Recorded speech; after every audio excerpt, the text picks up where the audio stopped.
Iran के पूर्व supreme leader Ali Khamenei के जनाजे को देखकर ट्रंप और नेतन्याहू पूरी तरह से बौखला चुके हैं और उसी बौखलाहट में अब दोनों लोग ईरान को धमकियां दे रहे हैं।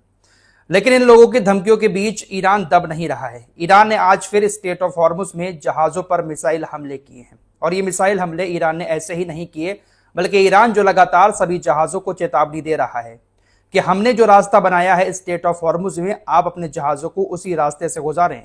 लेकिन जहाज ईरानी नौसेना की बात को टालते हुए अमेरिका और ओमान ने जो रास्ता बनाया है उस रास्ते से गुजरने की कोशिश कर रहे हैं, जिसके चलते हुए ईरान की नौसेना जहाजों पर हमले कर रही है। कतर से जुड़ा एक जहाज स्टेट ऑफ हॉर्मुज से हटकर एक दूसरे रास्ते से निकलने की कोशिश कर रहा था, जो ओमान और अमेरिका ने बनाया है।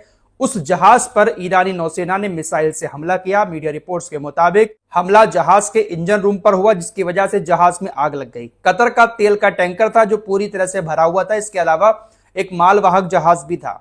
दो जहाजों पर हमले की खबर है। ईरानी नौसेना ने कहा कि हाँ, हमने हमला किया है क्योंकि इन जहाजों ने हमारी चेतावनी को नहीं माना। स्टेट ऑफ हॉर्मुज से निकलने के लिए हमने जो रास्ता बनाया है उस रास्ते से ये जहाज नहीं निकल रहे थे, इसलिए इनके ऊपर हमला किया गया। आईआरजीसी ने साफ कह दिया है कि कोई भी जहाज हमारे बनाए हुए रास्ते के अलावा किसी और रास्ते से गुजरने की कोशिश करेगा तो उसके ऊपर हमले हो सकते हैं। इसके लिए हम जिम्मेदार नहीं होंगे। अगर अपने जहाजों को हमारे रास्ते से गुजारना है तो आप आराम से गुजर सकते हैं, आपके ऊपर हमला नहीं होगा। लेकिन किसी और रास्ते से गुजरे तो हम इस बात की गारंटी नहीं ले सकते कि आपके ऊपर हमला होगा या नहीं होगा। देखिए, ईरान ये सब क्यों कर रहा है? ईरान ये सब इसलिए कर रहा है क्योंकि ईरान चाहता है कि दुनिया ईरान की मुट्ठी में रहे स्टेट ऑफ हॉर्मुज में। ईरान जो रास्ता दे जहाज उसी रास्ते से गुजरे। भले ही ईरान स्टेट ऑफ हॉर्मुज को फ्री खोल रहा है, टैक्स नहीं ले रहा है, लेकिन ईरान ये चाहता है कि कंट्रोल ईरान का रहे। ईरान जो कहे जहाज वही कहे। इसी के चलते हुए ईरान जहाजों पर हमले कर रहा है और जो जहाज ईरान के बताए हुए रास्ते से निकल रहे हैं वो आराम से गुजर रहे हैं। किसी तरह की कोई दिक्कत नहीं आ रही है। फिलहाल दो जहाजों पर हमला हुआ है स्टेट ऑफ हॉर्मुज में। अब देखते हैं कि इसका पलटवार अमेरिका की तरफ से किस तरह से किया जाता है, क्योंकि पहले भी पिछले हफ्ते जब जहाजों पर हमले हुए तो अमेरिका ने स्टेट ऑफ हॉर्मुज के आसपास जो आइलैंड है ईरान के, वहां पर हमले किए थे। फिलहाल देखते हैं कि अमेरिका हमले करता है या नहीं करता है। अली खामनेई का जनाजा ईरान के अंदर इस वक्त घूम रहा है। 9 तारीख को उनको मशहद के अंदर दफनाया जाएगा।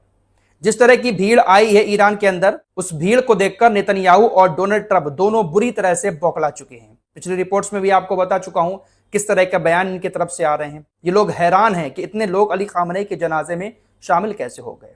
ईरान के अंदर जिस तरह से सुप्रीम लीडर का जनाजा उठाया जा रहा है, पूरी दुनिया अब ये कहने पर मजबूर हो गई है कि ईरान अमेरिका इजराइल के सामने झुका नहीं है। अब इन लोगों की बेइज्जती हो रही है। जब इन लोगों की बेइज्जती हो रही है तो अपना गुणगान करते हुए अपनी जीत का ऐलान कर रहे हैं और धमकियां एक बार फिर से ईरान को पूरी तरह से खत्म करने की दे रहे हैं। ट्रंप ने ईरान को धमकी देते हुए अपनी मीडिया के सामने कहा कि देखिए, या तो हम ईरान के साथ कोई डील करेंगे और अगर डील नहीं हो पाई तो फिर हम अपना काम पूरा करेंगे।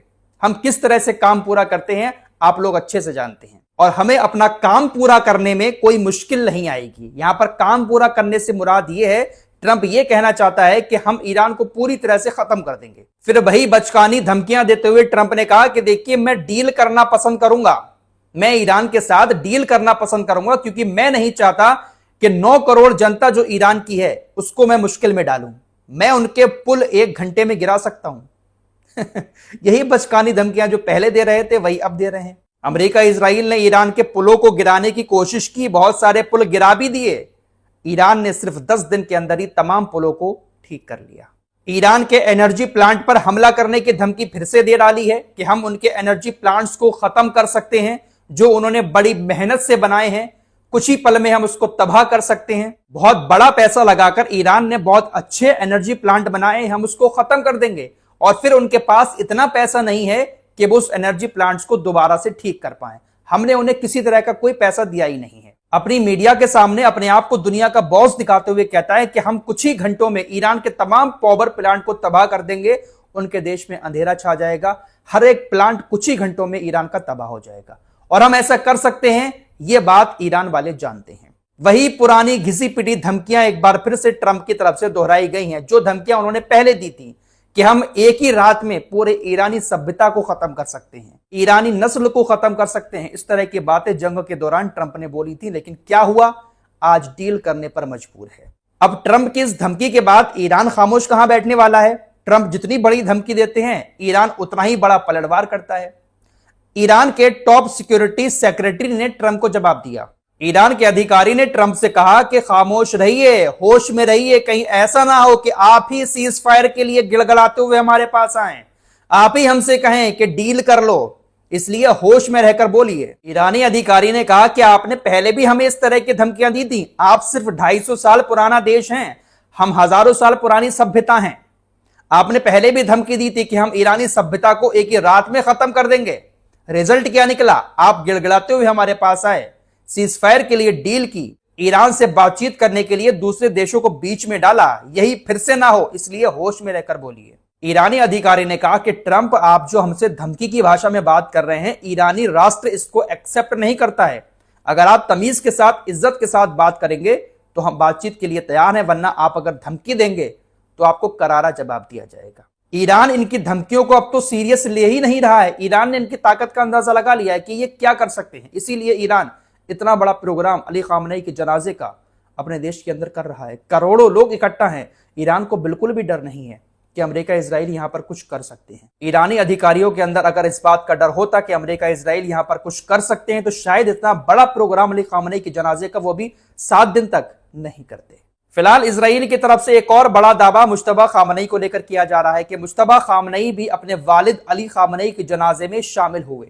अली खामनेई के और भी बेटे हैं जो ऑफिशियली सामने आए, तस्वीरों में दिखाई दिए अपने वालिद अली खामनेई के जनाजे को कांधा देते हुए, लेकिन मुश्तबा खामनेई की कोई भी तस्वीर सामने नहीं आई है। लेकिन इजराइल की तरफ से काफी लोग इस बात का दावा कर रहे हैं कि मुश्तबा खामनेई अली खामनेई के जनाजे में पहुंचे थे और वो बच्चों के एक ग्रुप के बीच में थे। बच्चों का एक ग्रुप था ईरान का, उसके बीच में वो मौजूद थे। बायोमेट्रिक पहचान से बचने के लिए उन्होंने बच्चों के ग्रुप का सहारा लिया और अपना चेहरा ढककर वो बच्चों के ग्रुप में शामिल हुए। हालांकि उनकी दाढ़ी से मुश्तबा खामनेई की पहचान कर ली गई। इस तरह का दावा इजराइल से जुड़े कुछ लोग कर रहे हैं। हालांकि अभी तक ईरान की तरफ से ऑफिशियली इसका कोई जवाब नहीं दिया गया है। ईरान की तरफ से कहा गया कि मुश्तबा खामनेई चाहते हैं कि वो अपने वालिद के जनाजे में शामिल हों, लेकिन सुरक्षा की वजह से हम उनको शामिल नहीं कर रहे हैं। IRGC ने मुश्तबा खामनेई से मना कर दिया कि आप जनाजे में शामिल ना हों।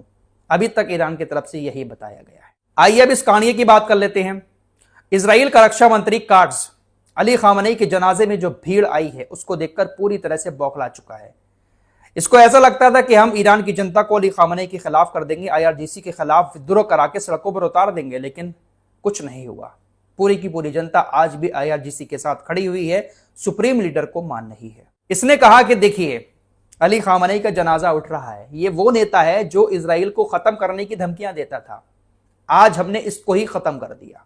पूरी दुनिया देख रही है कि इजराइल ने कैसे अपने दुश्मन को मारा है और एक बड़ा खतरा जो इजराइल के ऊपर था उसको हमने खत्म कर दिया। इजराइल ने अली खामनेई को मारकर इजराइल के ऊपर जो बाहरी खतरा था उसको काफी हद तक कम कर दिया है। लेकिन यह नादान शायद भूल गया है कि इजराइल के ऊपर 40 दिन तक जो हमले हुए हैं, जो मिसाइलें बरसी हैं, वो अली खामनेई की मौत के बाद बरसी हैं। खतरा कहां से कम कर दिया है। अगर इजराइल कोई गुस्ताखी करता है, ईरान के ऊपर हमला करता है, तो ईरान पहले से भी ज्यादा बड़ा पलटवार करने की हैसियत रखता है। दरअसल ये तमाम नेता अपनी हार देखकर बुरी तरह से बौखलाए हुए हैं और अपनी जनता को खुश करने के लिए इस तरह की बातें कर रहे हैं, क्योंकि पूरी दुनिया देख रही है कि जिस ईरान को ये लोग हराने आए थे, खत्म करने आए थे, झुकाने आए थे, वो ईरान आज भी पूरी दुनिया के सामने सीना तान कर खड़ा हुआ है। पूरी जनता सड़कों पर है, अपनी सरकार का सपोर्ट कर रही है, IRGC का सपोर्ट कर रही है। ये इनकी बहुत बड़ी नाकामी है, इसीलिए अपनी जनता के सामने बड़ी बड़ी बातें इस तरह से फेंक रहे हैं। इस रिपोर्ट में इतना ही। कुछ और खबरों के साथ फिर हाजिर होंगे। अपना ख्याल रखिएगा। अल्लाह हाफिज।